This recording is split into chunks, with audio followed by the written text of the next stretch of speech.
ये कब्रिस्तान म्यानी साहब है, जहां जमीन अपने दामन में कई आसमान लिए, जैसे दुल्ला भट्टी, सादत हसन मंटो, आगा हशर कश्मीरी, सागर सदीकी, ख्वाजा खुर्शीद अनवर, वासफ अली वासफ और अहमद अली लाहौरी समेत कई ओहदियां दफन हैं। जिंदगी की बेसवादी मुझे यहाँ खींच लाई। कब्रिस्तान म्यानी साहब में 6.5 लाख आखिरी आरामगाहें हैं। लाहौर में तकरीबन 450 कब्रिस्तान हैं, जिनमें सबसे बड़ा म्यानी साहब है।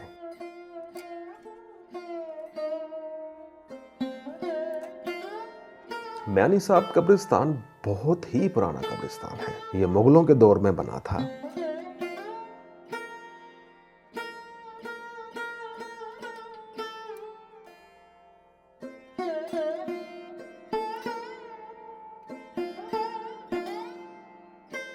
हम कब्रिस्तान आए तो हमें नहीं पता था कि एक इतने बड़े कब्रिस्तान में हमें सादत हसन मंटो या अब्दुल्ला भट्टी या सागर सिद्दीकी जैसे बड़े लोगों की कब्र कैसे मिलेगी।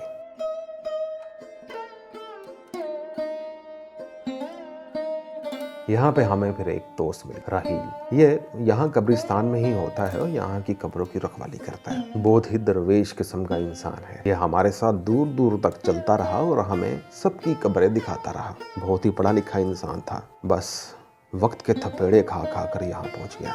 अपनी कहानी भी सुनाता था, बड़ी दुख भरी कहानी है।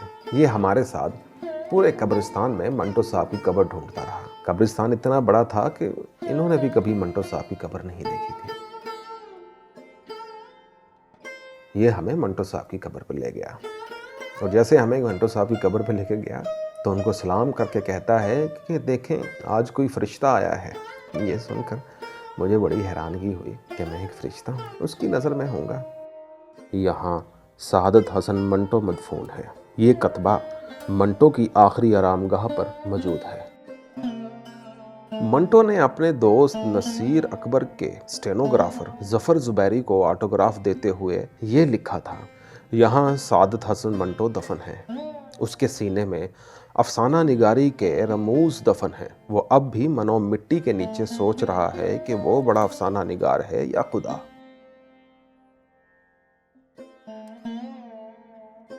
तकसीम के वक्त मंटो अपने दोस्त अशोक कुमार के रवैये से दिल बर्दाश्ता होकर पाकिस्तान चले आए। कुछ लोग कहते हैं कि मंटो को एक और दोस्त जो बहुत बड़े अदाकार शयाम के रवैये से रंज हुआ, जिसकी वजह से वो पाकिस्तान आ गए। लेकिन लाहौर में मंटो ने आखिरी 10 बरस कांटों पर गुजारे। मुंबई में मंटो एक खिला हुआ शख्स था, हंसता मुस्कुराता, तख्लीकी दिमाग से रोशन, जिसने मिर्ज़ा गालिब जैसी फिल्म लिखी। बदकिस्मती से मुझे मंटो के वही अफसाने याद हैं जो फहश कहलाए और उन पर मुकदमे चले। पाकिस्तान बनने के बाद तो बहुत सी तख्लीकी काविशें फहश कहलाती रहीं। 500 से ज़ायद कहानियाँ, 65 ड्रामे, 24 खाके, बहुत सी फिल्में। 36 वर्ष की उम्र में मौजे कमाल पर था वो शख्स। लेकिन बदकिस्मती हमारी, हमने सिर्फ ठंडा गोश्त ही याद रखा। यहाँ मंटो दफन है जो लोहे जहाँ पे हरफ़े मुकर्रर नहीं था, फिर भी ज़माना इसे मिटाने की कोशिश करता रहा।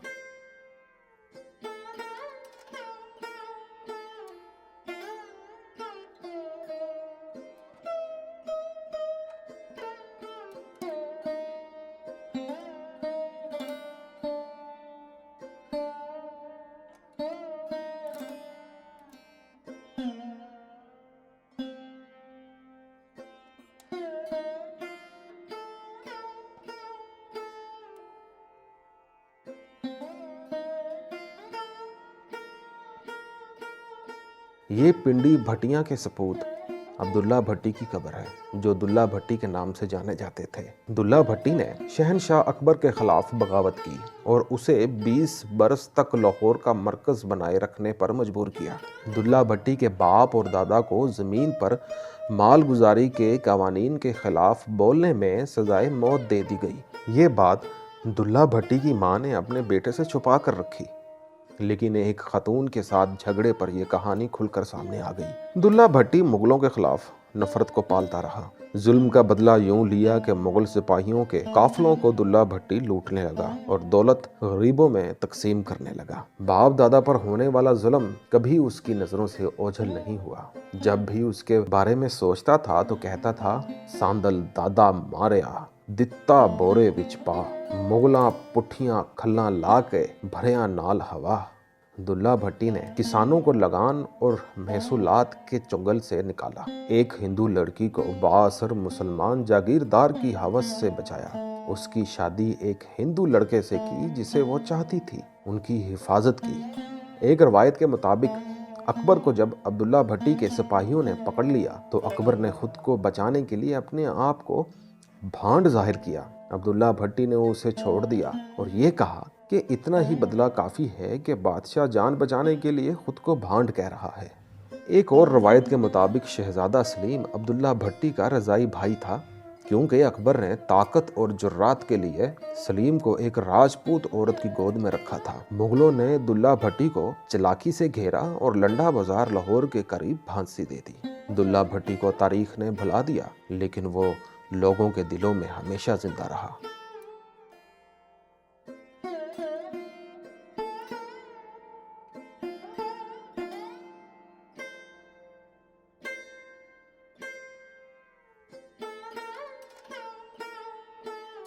यहाँ म्यानी साहब का एक और हिस्सा भी मौजूद है, जहाँ जबरे मुसलसल की तरह जिंदगी गुजारकर एक दरवेश मदफून है।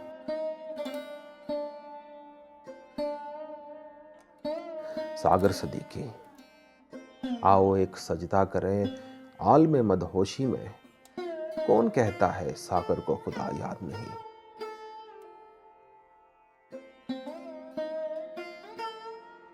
सागर इन्हीं फुटपाथों पर और चौराहों पर पड़ा रहा, शेर कहता रहा। बहुत से नो आमोज शायर 2 सिगरेट देकर इनसे गजल ले जाते और अपने नाम से छपवा कर दाद वसूल करते, लेकिन सागर को अपनी कमाई छिन जाने का गम ही कहाँ था। कई फिल्मसाज ने छुपके से गीत लिखवा लिया, तो किसी ने चुपके से नज़म चुरा ली, तो किसी ने फकीर समझकर चंद सिक्के उछाल दिए। कोई वक्त गुजारी के लिए इनके पास बैठ गया। वैसे हम जिंदगी में किसी की कदर करें ना करें, लेकिन इन्हें दफनाते अजाज के साथ हैं। यही कुछ सागर सिद्दीकी के साथ भी हुआ।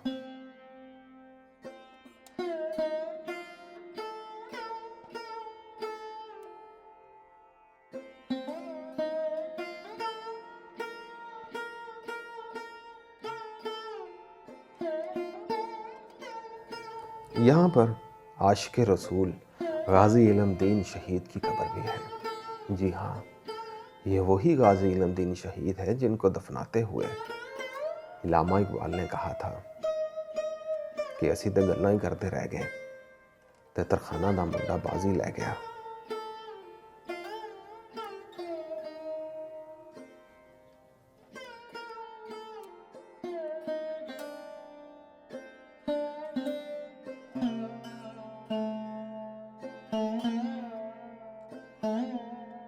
मैं उम्मीद करता हूँ कि आपको मेरी आज की वीडियो बहुत अच्छी लगी होगी। हमारे साथ जुड़े रहिए। हमारे YouTube चैनल और Facebook चैनल को ज़रूर फॉलो करें, सब्सक्राइब करें। अल्लाह हाफिज़।